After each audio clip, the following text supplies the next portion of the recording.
Gaius Octavius was born on September 23, 63 BCE, in the small Roman town of Velletri, southeast of Rome. His father, also named Gaius Octavius, was a respected senator, and his mother, Asia, was the niece of Julius Caesar. From birth, destiny seemed to surround the young Octavius. Raised amid privilege but not luxury, he was taught discipline, eloquence, and the art of Roman politics. Even as a boy, he displayed a calm intelligence that impressed his elders. Caesar noticed him early, referring to the child as a bright star rising. No one could have imagined that this quiet boy would one day transform Rome from a crumbling republic into a mighty empire that would last for centuries. Octavian received his education in philosophy, rhetoric, and military arts, the pillars of Roman leadership. Under the guidance of his mother and his tutor Apollodorus, he learned not just how to speak but how to command. He often accompanied his great-uncle Julius Caesar on public appearances, absorbing lessons about leadership and authority. Yet, Octavian was often sickly and frail. Despite his health, his ambition was fierce. He dreamed not merely of survival, but of greatness. His peers underestimated him, thinking his quiet demeanor was weakness. But Octavian's mind was already strategizing, watching, listening, and preparing for a destiny that would soon call his name.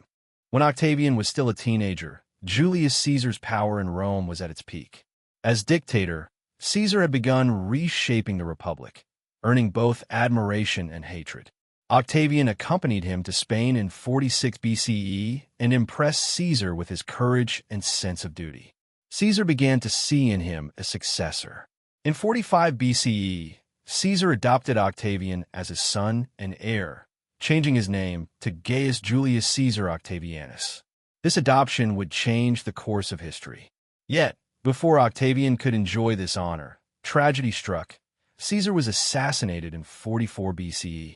The Roman world descended into chaos, and Octavian, just 18 years old, stood at the center of a storm that would soon define him. When news of Caesar's death reached him, Octavian was studying in Illyria. Many advised him to stay away from Rome.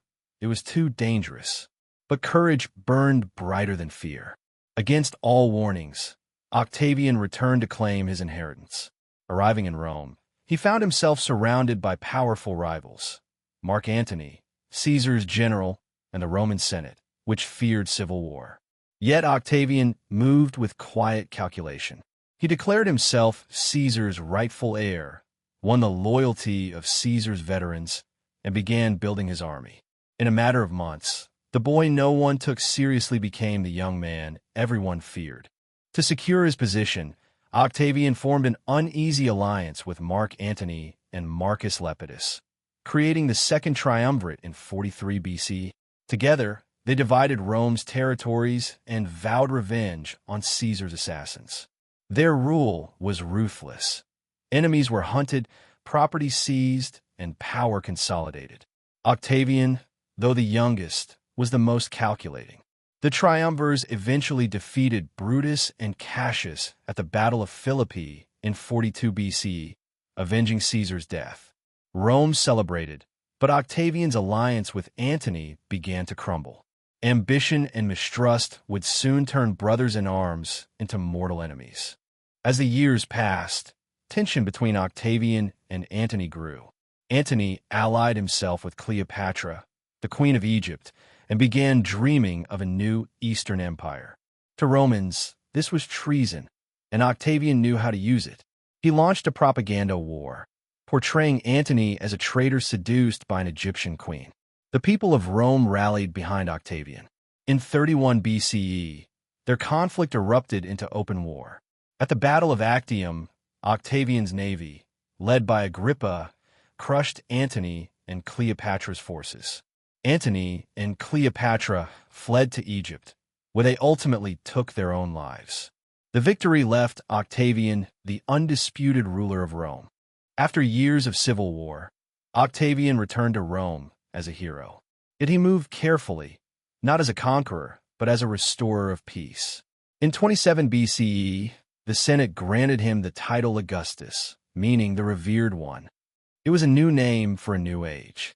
The Roman Republic was gone. The Roman Empire was born. Augustus became the first emperor, though he cleverly maintained the illusion of republican institutions. He called himself princeps, the first citizen, while holding all real power. His reign would mark the beginning of Pax Romana, a golden age of peace and prosperity. Augustus devoted himself to rebuilding the city that had been torn by war. "I found Rome a city of bricks," he famously said, "and left it a city of marble." He reformed the Senate, strengthened the military, and created a professional civil service. Temples, theaters, and public works flourished under his rule. The people loved him, and poets like Virgil and Horace celebrated his leadership. Yet beneath the marble glory lay control. Augustus maintained order through loyalty, fear, and careful manipulation. Rome was peaceful, but its peace rested on one man's absolute will. Augustus ruled with intelligence and restraint. He avoided the arrogance that had doomed Julius Caesar, portraying himself as a humble servant of Rome. But he was no fool. He eliminated rivals quietly, rewarded allies generously, and ensured no one could challenge him. His reforms reshaped taxation, military service, and provincial governance. He created a standing army loyal to him alone and established the Praetorian Guard to protect his rule. Augustus' genius lay in making autocracy look like duty. Rome believed he ruled for its sake, even as he built one of the most powerful monarchies in history. Despite his political success, Augustus' personal life was filled with sorrow. His marriage to Livia Drusilla brought him stability, but no biological sons. He placed his hopes on his nephew Marcellus, who died young, and later on his grandsons Gaius and Lucius, both of whom also died prematurely. Each loss wounded him deeply. Livia's son from her first marriage, Tiberius, eventually became his reluctant heir. Behind the public image of divine serenity, Augustus was a man haunted by the fragility of legacy and the loneliness of power.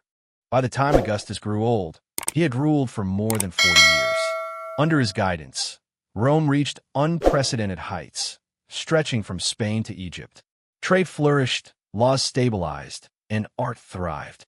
The Senate declared him a living god, and temples were built in his honor. Yet, Augustus remained cautious of divine praise. He often said, "Let me be remembered as the man who brought peace to Rome." His empire was vast, his power unmatched, but his true achievement lay in transforming chaos into order, turning civil war into centuries of peace. In 14 CE, at the age of 75, Augustus fell ill while traveling in Nola, the same town where his father had died.